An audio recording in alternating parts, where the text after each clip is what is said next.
Hi everybody, welcome to month 4. Here are your block 4 cutting instructions. You should have received these with your fabrics. Just one note on the cutting instructions. If you are using the paper piecing method to create your flying geese blocks and you find that the 1 7/8 inch piece that you're using is not quite wide enough, you will always have enough fabric to make that an extra 1/4 of an inch wider if you want. So instead of cutting it 1 7/8, if you prefer to cut it even 2 1/4, you'll still have plenty of fabric each month. Okay, so I've already followed my cutting instructions for my print squares and my background fabric, and I've now moved on to my pattern. And let's look at page 10 here. So in step 1, we are taking our 3 3/8 inch square that we cut from our background fabric, and we are going to attach 4 triangles, one of each color around it to make this first unit here, which is called unit A. So just a little bit of advice on how to line this up. What I usually do to make sure that everything is centered as I attach it is I fold my middle square in half and I just finger press it on each end here or in the middle. And then you can see I've got these 2 little folds. I then take my other fabric, my corner fabric or my triangle, and I do the same thing. I fold it halfway. And then what I do is I line that up on the fold here. So I line up my 2 folds. And then I grab a pin and pin that in place. Okay. Now you can do 2 of the opposite sides at the same time if you'd like. So again, I'll fold this one in half. And again, I will line up that fold that I just created with the fold in my background fabric. Pin it. And now I'm going to go to the sewing machine and I'm going to sew this side and this side. Okay, so I sewed those 2 triangles to my center and I pressed the seams away from the light in the middle.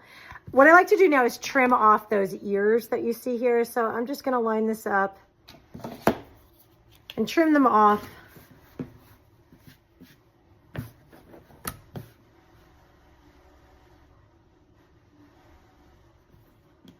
Clean that up. Okay, so now that I have the first 2 triangles attached, I'm going to now attach the second 2. I'm going to do the same thing to line them up. I'm going to fold this in half, and I'm folding it in half again by the middle square here. So I'll pinch that right here, and then pinch again on the other side.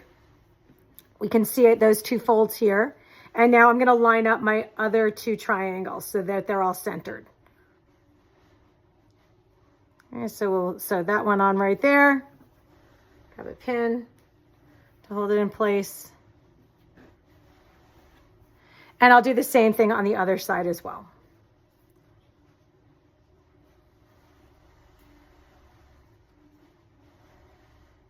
Okay, so I'm going to pin that one, go back to my sewing machine, add these 2 seams, and I'll be right back. Okay, so I've added my other 2 triangles. Now it's time to look at the instructions again, and we want to trim this center piece to 4 1/2 inches square. So I have my ruler here. What I usually do is try to line up a line across from point to point of my background, and I like to put the 1/4 inch right there. So what I'm going to do is I'm going to make sure I'm straight, again, by having the line go through those points, and put each of those 1/4 inch marks right at the point. Okay, and when I get there, I'm just going to trim the one side. Now that I've got that one clean side, I can turn it around and I can trim the other side here at 4 1/2. I'm going to do the same thing the other direction. And if it's not perfect, if the line doesn't perfectly go through the center there, mine's not too bad. But if it's not perfectly centered, just adjust it a little bit. You want to make sure you're keeping this square. So I do want to make sure I've got a line across the top here that, you know, I'm lined up here. It looks like on 3/4 of an inch, making sure that whatever I'm cutting off here is going to be perpendicular to the line I already cut. Okay, so we'll go ahead and trim that. And then again, flip it around and trim my final side at 4 1/2. Okay, so now we have unit A, which is what we see here in step 1. Okay, so we have finished step 1. We've trimmed our center square to 4.5 inches. And now we're gonna move on to step 2 for block 4, which is on page 10 of the pattern. We're gonna make 4 flying geese. And to make those flying geese, you are going to find the background squares that you cut from the 5.5 inch square. So in your instructions, we had a 5.5 inch square of background fabric that we subcut twice. Okay, so we made 4 quarter square triangles. Okay, so we've got these guys. These are the ones you want to use. Now, the reason I wanted to point this out is because there are other triangles. They are smaller, and these are going to be used in step 3, but we want to make sure we have the larger triangles for this step. So we're going to take our first triangle, and we're going to take our first print. I use this black one here. And what we're going to do is attach our triangles, our print triangles, to our background triangle. Okay, so this is what we're assembling right here. If you look at the instructions, it's telling you to sew this seam first and align these corners.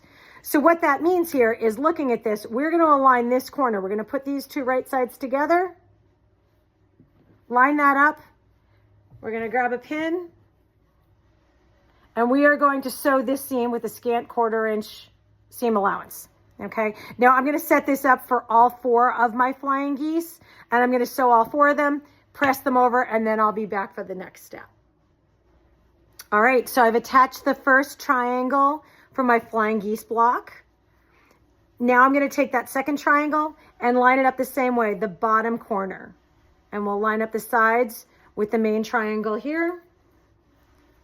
Grab a pin, pin this in place, and sew this print fabric to the background fabric using a scant 1/4 inch seam allowance. And we'll do this for each of the print fabrics. Okay, poof. I've made my 4 flying geese blocks. What we need to do now is trim them to 4.5 by 2.5. So again, I'm going to take my ruler here and just talk about what's going to be important when trimming this. It's definitely oversized, so we're going to take off a bit, which is really nice. So if it doesn't look perfect right now, you can use your ruler to trim it, square it up, and make it perfect. But what we want to remember here is that we always want to have a 1/4 inch between the edge of our fabric, whatever we cut, and that point. Because when we put our block together, we want to make sure we don't lose that point. So what I'm going to do is line up my 1/4 inch at that point, and then I'm just going to kind of look at this and make sure that this looks pretty straight. I mean, it's not, it's not right on my 1/8 inch there. It's kind of between my 1/8 and my 1/4, if you can see right in here. So it's actually my 5/8 and 3/4. It's right between there. But I just want to kind of make sure that that's straight. Again, I'm going to be trimming this to 2.5 by 4.5. So I've got plenty to cut off here. But I do want to make sure that I start with that point to make sure I don't lose it. So I will trim this piece off, flip it around. Now that that's a straight edge, I'll just line up my 2.5 here. Now I have to do my 4.5. And knowing that half of 4.5 is 2.25. Maybe hard to see here, but I've got my 2.25 inch tick right lined up at the top of that point. So again, we're just trying to make sure that that's centered, and I'll trim off each side. And I'm going to take this step for each of the 4 flying geese that I made for step 2. Okay, so nice and square, ready to go. Okay, so we finished step 2, which was, again, assembling our 4 flying geese blocks. They are trimmed to 4.5 by 2.5. We can move on to step 3. And with step 3, we're going to use all of the remaining triangles that we have, the background fabrics, and our assorted prints. In this step, we're going to make half square triangles. Okay, so we're going to put those together, right sides together, line them up. We can pin it. And we're going to sew along that diagonal. We'll then press towards the dark. You're then going to trim these to 2.5 inches square. So I will come back for trimming. Okay, so my half square triangles are assembled, pressed, and trimmed. We're going to move on to step 4 here, and that is going to be laying out the block. So I'm going to start with my center, and depending on your orientation of your colors, I'm just going to follow along here. The green is going to be up in this corner for me. Again, you don't have to have the same layout if you don't want to. My blue is down here. You just want to look at the book here and make sure that all of your half square triangles and flying geese are going in the correct direction. So this guy will go here. The next half square triangle will sit like that, followed by this flying geese who will point outwards. This guy's up at the top, and then this guy's right here. So this is what your block is going to look like before you assemble it. What you want to do is sew each of these units together. So I'm going to sew this flying geese block to this half square triangle, this one to this one, this one to this one, and this one to this one. Okay, so you can move them off and pin them into sets if you'd like, just to keep track of them before you move over to your sewing machine, which is what I will do here. And once we have those assembled and pressed towards the dark, we'll come back and talk about how to assemble that first seam to get the middle of the block finished. So it's going to be, it's not exactly a Y seam. Maybe it is a Y seam. It's not a big deal though. I will show you what you need to do once we sew all of these pieces together.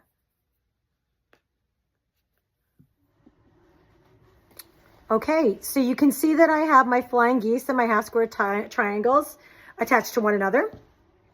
And now I need to attach them to my block. So if you look on page 11 of the pattern, step 5, it's going to show you how we're going to start, because it's are we going to call it a Y seam? I'm not sure we're going to call it a Y seam. People are afraid of Y seams, but what we're going to do is we're going to pull these 3 out, okay?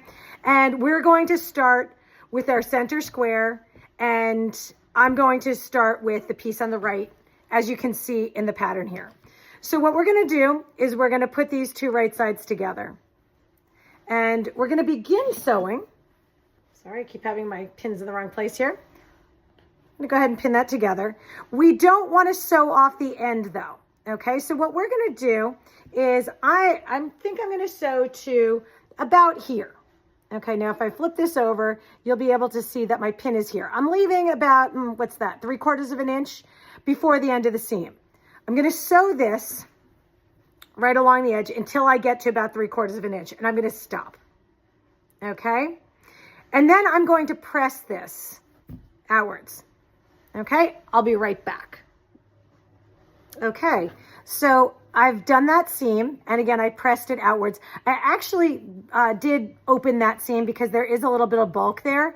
So make sure you press with a hot iron, and if you have a clapper, it's very helpful to hit those points with your clapper when your fabric is hot to get a nice flat point.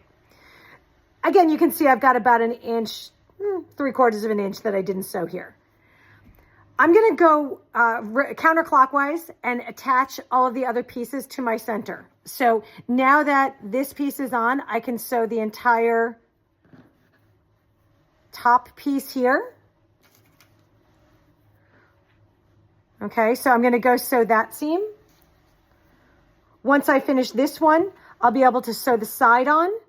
And once I do that, I'm going to take those 2 steps. I'll come back and talk about this one. Actually, this one I'll be able to sew on as well. So I'm going to sew these 3 sides on, and I'll come back and we'll talk about how to close up this last seam.